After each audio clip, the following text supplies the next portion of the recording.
Hey guys, bit of a top-up video today with the theory and all that kind of stuff. I've got something that I've been working on for a little bit now called Rockabilly Beach Party, and it's coming out very soon. So I want to give you a little bit of a precursor to that. But first, I just want to mention that to anyone who's not a member of the Patreon, if you sign up in the next few days, so before September, you're going to the running to win this CD pack. Okay, so it's a Midnight Rock, which I haven't even released online. This is something I recorded a few years ago. It's like a solo kick drum effort. It's quite cool, quite indie, rockabilly sort of thing. There's the Vaudevillains album, Welcome to the Neighborhood. Very few of these left. And my Death Rides a Harley album. If I can find one, I'll even throw in one of my jazz albums if you're interested. So yeah, and also you'll be going to the draw to win a free Skype lesson with me on anything that you like. So have a think about it. If you're sitting on the fence, jump in. Of course, all my current patrons will go into the draw for those as well. It is literally anyone who's a member before the start of September. So have a think about that, guys. Before I forget, Alejandro Quiroz, Nate Luke Hart, recent additions to the Patreon. Thanks, guys, for joining. And a quick mention to my top tier guys. KG, who just moved into that tier from another one. That's awesome. Thank you to Derek Lee Goodread, Kyle Andrew, and Rocky Henderson too. So we're doing some live lessons tomorrow. Very exciting times. On with the video. What are we actually talking about today? So you may have been doing the theory videos, and if you haven't, that's okay. This video should still apply to you. What I want to talk about today is taking a major scale and making it musical. Okay, so we want to start thinking about all the theory stuff that we might be doing or might not, but how to make that stuff a little bit more interesting. So if I was to play just a good old G major, if I take that scale and add just a few things, we can make it very musical very quickly. Especially depending, especially depending on the style that we want. There's a few little tips I can give you that will take you in that direction.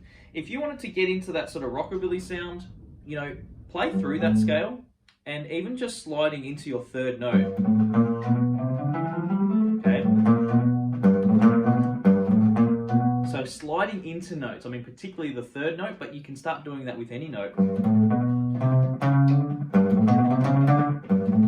So this note here, the fifth, 1, 2, 3, 4, 5, okay. Sounds kind of cool already. And what about a little higher up in the scale? See how I played the same notes, 1, 2, 3, 4, sharp 4 into the 5. This is why I find that vocabulary really important when we talk about the numbers and when I talk about the major scale in some of the early theory lessons. Let's say we do the same thing with the root note. Well, that's kind of cool and obvious because that's a note that's in the scale that we're using. What about the second degree? There, right there's a root note, second degree. Actually sounds okay. So, oh, hang on. Sliding in from lower notes to high notes.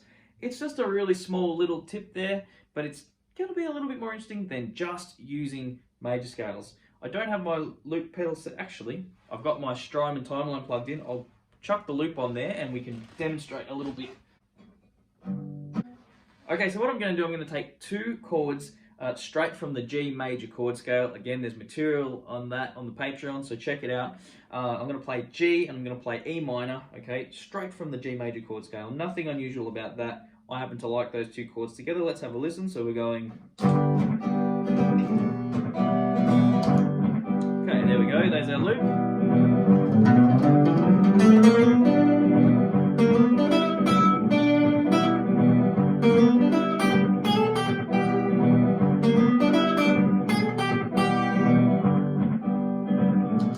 So very, very, very simple. And I know I've been playing a long time, and so I've obviously got a lot of ideas up my sleeve.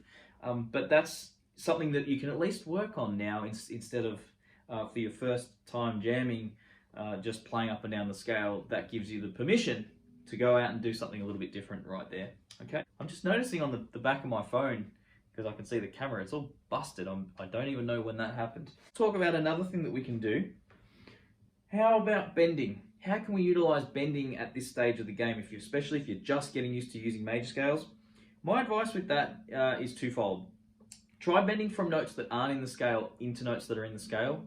Sometimes that makes life easier because you only need to do a small bend, especially if your fingers aren't strong. Now, the other thing is that working out what note you are on that you're bending and where you need it to go. All right, so let me explain those two things in a little more detail. Let's eliminate the lower half of the scale. Let's take the upper half of the scale. So let's say we're here at the A, at the 9th note in the scale, or the 2nd again. So this is the root note, here's the 9. Now there's a comfortable spot to grab onto to bend. I'm going to try and bend that, or I'm going to think about bending that so that it goes to the next note in the scale, 1, 2, 3, which is here the B. Okay, so, and that's a big bend and a little bit of work, okay? But let's see how that sounds. I'm going to play the same chords from before. So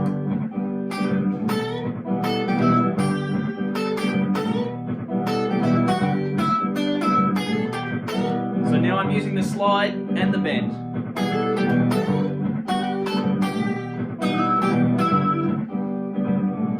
Okay, so I even slid into the 6th degree of the scale.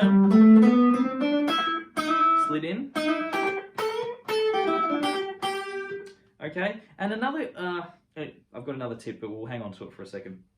So that bend there, I'm thinking about the next note in the scale, and I'm squeezing that note right up to that pitch, okay? So something that you can add and make your major scales, basic scales, sound a lot more interesting.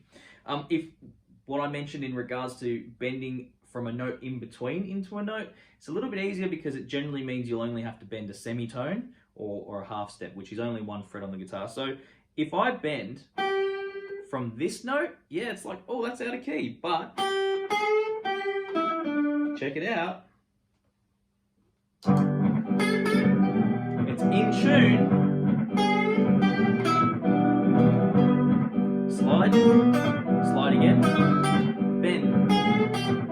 Instead of sliding, bend.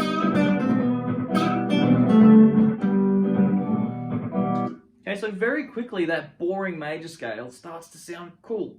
Now, I haven't done any transcription for these kind of licks. I want you to take that concept, okay, and if you are a patron already, use some of the material that I've given, including, you know, the scales and the charts as your guide, but you're welcome, of course, if you're not a patron, just research a major scale. There's probably a million different guys teaching it. Paul Davids has probably covered it at some point. How to utilize those concepts, right? So bending, again, from a semitone into a note that's part of the scale.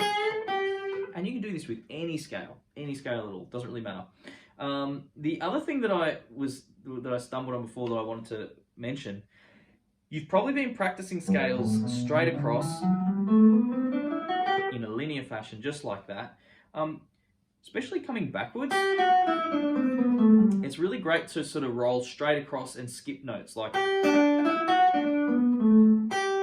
see? Just look for different ways to move about the scale. I mean, there's exercises you can do, but if I just said to you, just break up the way you're stepping through the scale, it's definitely going to make your playing more interesting. Even if it's skipping one note sometimes, instead of, if I skip this one in particular, I mean, it sounds quite nice. Maybe skip it on the way up, hit it on the way back, sounds fantastic, you know. Check out my tutorial on Stray Cat Strut, and I talk a little bit about that. He uses that kind of idea. Not so much an idea, it's just a lick he played that kind of contains that concept, you know. Sometimes it's important to point out that not every lick or solo comes from concept so much, but there are concepts you can take from it and apply to your own playing, and that's sort of what we're doing here. So there you go, guys. That's just a couple of really simple ways to add some interest to your playing. So we're talking about sliding into notes, bending into notes, and also just skipping through the scale a little bit differently. Let me just demonstrate that last point one more time.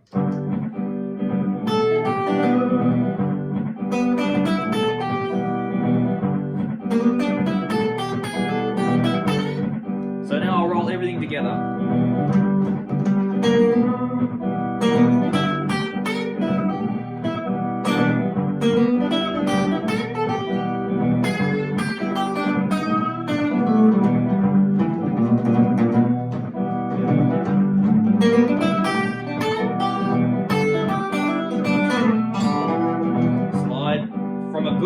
another good note.